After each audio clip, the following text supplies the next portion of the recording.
Assalamualaikum warahmatullahi wabarakatuh. Hari ini kita akan membahas mengenai bagaimana strateginya untuk meningkatkan produktivitas. Sebuah produktivitas merupakan harapan dan tujuan yang ingin dicapai sebuah organisasi, karena dengan cara sebuah organisasi menjadi produktif, maka organisasi tadi punya modal untuk kemudian bisa lebih kompetitif dengan industri-industri yang lain. Kembali kepada pengertian produktivitas, sebelum kita bicara tentang strategi, bahwa Dewan Produksi Nasional itu menggolongkan produktivitas menjadi berbagai segi. Yang pertama adalah secara filosofis, yang kedua adalah secara ekonomis, dan yang terakhir adalah secara teknis. Jadi, secara filosofis, produktivitas merupakan sikap mental yang selalu mempunyai pandangan mutu kehidupan. Hari ini harus lebih baik dari hari kemarin, dan hari esok harus lebih baik pada hari ini. Esensi pengertian produktivitas adalah sikap mental dan cara pandang hari esok. Kalau kita hubungkan dengan basic konsep dasar yang kita sudah pelajari pada materi sebelumnya, berkaitan dengan pengantar produktivitas, disebutkan bahwa elemen dari sebuah produktivitas itu adalah, yang pertama adalah ada tools, kemudian ada skill, dan ada mindset. Jadi, secara filosofis itu menyinggung satu bagian elemen yang berkaitan dengan mindset. Jadi, mindset ini berhubungan dengan sikap mental. Sikap mental seperti apa yang diharapkan kaitannya dengan aktivitas produktivitas. Sikap mental yang diharapkan adalah sikap mental yang sesuai dengan sikap mental open terhadap satu perubahan, atau di dalam materi yang sebelumnya kita sebut sebagai growth mindset. Jadi mindset untuk terus berkembang.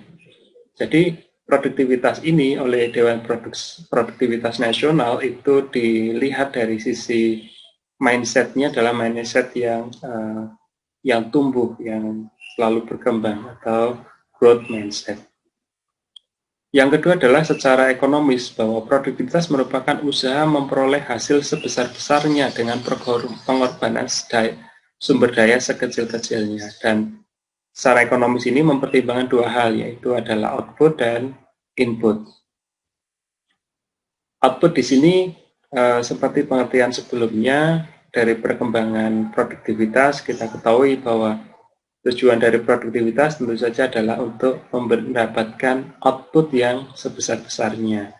Dan dalam perkembangannya, input terjadi keterbatasan, sehingga input juga menjadi pertimbangan, sehingga diusahakan karena inputnya terbatas, kita usahakan seminimal mungkin kita gunakan untuk menghasilkan output. Dan secara teknis, produktivitas diformulasikan sebagai output dibandingkan dengan input. Jadi secara teknis kurang lebih sama konsepnya ekonomis dengan teknis, di mana teknis itu bicara tentang formula, sedangkan secara ekonomis berkaitan dengan output dan sumber daya. Jadi ketika kita mempertimbangkan pengertian produktivitas, saya coba untuk menghubungkan dengan elemen-elemen produktivitas yang sudah kita bahas sebelumnya. Kita bicara tentang mindset, di situ bicara tentang filosofis, kemudian ada skill, dan ada yang namanya tools.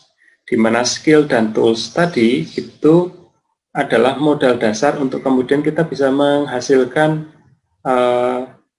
output yang sebesar-besarnya dengan skill yang bagus, skill yang memadai, maka kita bisa menghasilkan output yang sebesar-besarnya. Dan dengan menggunakan tools yang tepat, kita juga bisa menggunakan sumber daya yang seminimal mungkin. Jadi, tools itu salah satunya juga bisa menghemat input, juga bisa membantu menghasilkan output yang lebih besar. Dan secara umum juga, ketika tools yang digunakan itu memadai, maka secara mindset orang itu menjadi lebih nyaman. Jadi, tools berhubungan dengan elemen yang lain. Sedangkan skill sendiri juga seperti itu, skill diperlukan berkaitan dengan tools yang digunakan. Jadi, productivity merupakan rasio dari output dibandingkan dengan input. Nah, bagaimana strateginya kita melakukan aktivitas produktivitas? Produktivitas dilakukan mengikuti satu siklus yang namanya siklus produktivitas. Dimulai dengan kita mengukur produktivitas. Jadi produktivitas kita ukur terlebih dahulu sebelum kemudian kita menginjak pada aktivitas yang lain. Jadi kunci pertama dari sebuah siklus produktivitas adalah kita mengetahui dulu posisi kita itu ada di mana. Jadi kita mulai dari sana. Setelah kita tahu posisi kita dengan cara kita melakukan pengukuran produktivitas, maka kita akan melakukan evaluasi kenapa kok nilai kita seperti itu yang kita dapat.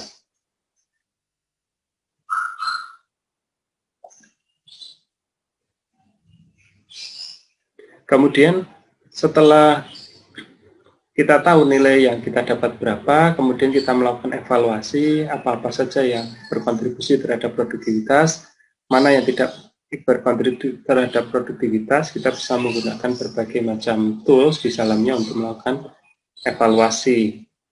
Kemudian dari hasil evaluasi tadi, kemudian kita bisa pilih dan kita bisa pilih mana yang kemudian akan kita eksekusi. Di situ kita melakukan aktivitas perencanaan atau planning dengan cara kita memilih dan kemudian kita menggunakan berbagai macam ide, alat yang akan kemudian kita aplikasikan. Dan pada gilirannya, setelah kita rencanakan, maka aktivitas perbaikan produktivitas itu kita lakukan melalui program peningkatan produktivitas.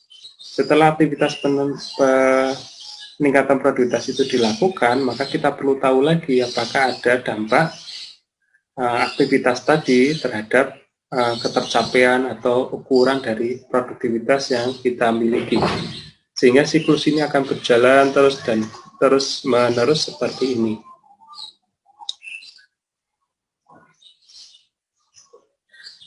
Bagaimana definisi ruang lingkup rekayasa dan manajemen produktivitas? Manajemen produktivitas, kita lihat di situ ada input, kemudian ada proses, dan ada output atau outcome. Input merupakan kombinasi dari tiga hal, technical subsystem, personal subsystem, dan organizational dan managerial struktur. Itu akan menjadi input, kemudian akan diproses dalam proses dengan berbagai macam tools, dan kita akan menghasilkan output dari atau outcome dari proses yang kita lakukan.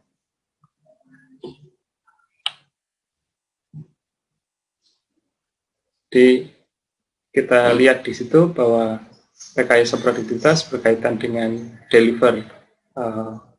Kita menetapkan standar, kemudian kita berusaha untuk menjadikan engineer itu sebagai orang yang produktif atau staff atau apapun yang melakukan aktivitas, dan aktivitas tadi dilakukan secara efisien dengan melibatkan stakeholder, dan kita tunjukkan pada orang-orang yang terlibat di dalamnya. Kita ketahui bahwa sebuah sistem yang tidak baik itu akan akan mengurangi orang yang baik di dalamnya. Itu menurut Edward Deming seperti itu.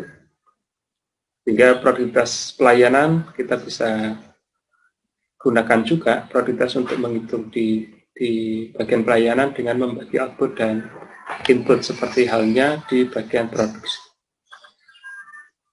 Dan kita bisa melihat di sini ada hubungan antara efisiensi, productivity, efektivitas. Di sini ada transformasi, di mana ketika kita fokus pada input kita sebut sebagai efisiensi, fokus pada output kita sebut sebagai efektivitas, dan di tengah-tengah adalah productivity. Definisi dari efisiensi adalah rasio dari aktual output bagi dengan standar output yang diharapkan. Oke, sekian dari saya. Assalamualaikum warahmatullahi wabarakatuh.